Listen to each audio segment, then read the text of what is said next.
ante todo esta es una enfermedad, como todos sabemos ya, desde hace varios meses que se viene hablando de esta enfermedad. Es una enfermedad viral causada por un virus llamado coronavirus, que afecta principalmente a la parte respiratoria, en un principio, que es lo más peligroso, pero en este tiempo se ha detectado que hay otros síntomas más importantes que pueden afectar tanto al sistema neurológico, al sistema digestivo, también afecta a la parte tegumentaria, a la piel, pero lo más importante que se sabe, y es a lo que más se trata de prevenir, es la parte respiratoria.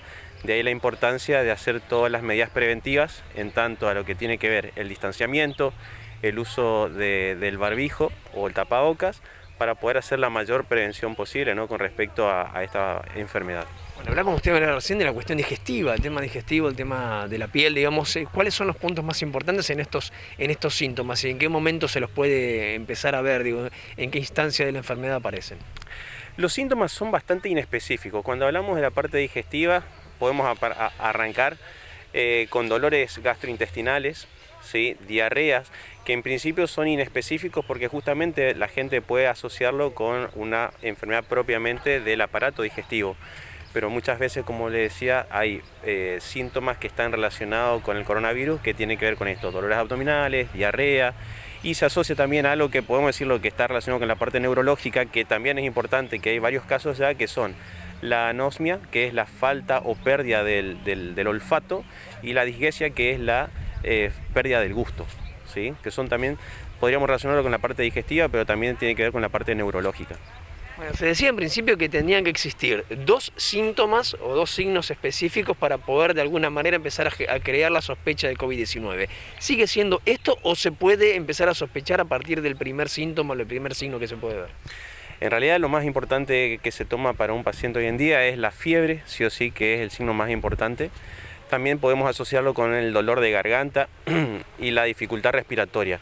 Todos los otros son síntomas asociados que no están dentro de los principales para tomar en cuenta al momento de hacer una evaluación de la enfermedad, pero es muy difícil encontrar un paciente con anosmia o disgeusia que no se relacione con esta enfermedad, porque son pocas las patologías que hoy pueden asociarse con estos síntomas. Entonces es importante tener en cuenta que los principales son, en primer lugar, la fiebre, el dolor de garganta, puede haber pérdida o falta de gusto y olfato, y también dolores musculares como cualquier gripe común y corriente, ¿no?, que también decimos que esta es una gripe, pero específicamente con signos específicos y síntomas específicos que dan al coronavirus.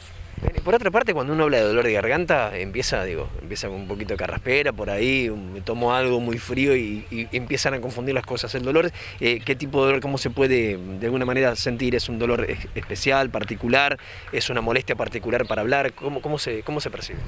No hay forma de percibirlo porque justamente el coronavirus es una gripe, es una gripe donde, como cualquier otra gripe, tiene sus signos y síntomas inespecíficos a cualquier otra gripe, ¿no? Entonces, el dolor de garganta puede ser igual a una influenza, como cualquier otro tipo de virus o bacteria. Son, ya te digo, inespecíficos. Entonces, el problema que hoy tenemos es que llega el invierno, llegan también los otros virus y va a haber que hacer el diagnóstico diferencial entre coronavirus o una gripe común y corriente. Y de ahí es donde hoy la gente seguramente va a acercarse hacia el hospital o va a hacer mayor cantidad de llamados justamente por el miedo o la sospecha de tener un coronavirus. Por último, nosotros somos muy médicos a la hora de estar en casa y estar peleando contra un estornudo. Empezamos a automedicarnos con algún medicamento que sea de venta libre, por allí una aspirina, se tapa el cuadro de COVID en el caso de accionar de esta manera. Tomar algo para relajar la garganta, para tranquilizar la tos, por la temperatura la bajamos con un paracetamol. Se tapa el cuadro si hacemos este tipo de cosas. ¿Es conveniente ir al médico o no asustarse, tranquilos, ir medianamente manejándolo? Lo que nosotros siempre decimos que en primera instancia, cuando aparecen los síntomas, lo más importante es hacer el llamado al 0800, no salir de la casa, porque ante la posibilidad de tener un síntoma sospechoso de coronavirus, no hay que ir ni al hospital, no hay que ir a un sanatorio, a un centro de salud, hay que quedarse en la casa, hacer el llamado telefónico y con la llamada el médico que esté del otro lado o el asistente que esté del otro lado va a hacer alguna serie de preguntas y en ese lugar o de esa forma uno va a poder tener la sospecha si puede ser o no, porque si la persona llegara a estar infectada, en todo el trayecto que hace desde su casa hasta el centro de salud, hospital o al lugar donde tengan que hacerle la asistencia médica, puede transmitir y diseminar el virus por todos lados, y justamente eso es lo que evitamos. Entonces, lo importante es primero hacer el llamado al 0800, hablar, dar un informe de lo que le pasa, y a lo sumo, si se sospecha que puede ser coronavirus, lo que hoy está indicado más que nada es tomar solamente paracetamol, ¿sí?, que es el medicamento que a uno le va a atenuar los síntomas, principalmente de los dolores, y puede bajar la temperatura en caso de tener fiebre, y no se indica otra cosa más, hasta previamente no hablar con el profesional para que pueda llegar a hacer un diagnóstico diferencial entre un probable coronavirus y otro tipo de gripe. Y ahora sí, por último, en relación a esto, justamente cuando uno empieza a tener estos síntomas, digo, es sintomático. ¿Qué pasa con los asintomáticos por un lado? Y por otro lado, ¿cuál es el punto en el que el virus contagia? ¿Es en la primera etapa, durante el proceso de la enfermedad, posteriormente, ya que la inmunización de una persona también hace que se evite, bueno, que no pueda contagiar? ¿Cómo sería el proceso de contagio? Desde el momento que una persona se infecta, aproximadamente tenemos 3 días hasta que empiezan a aparecer los síntomas, 48 a 72 horas.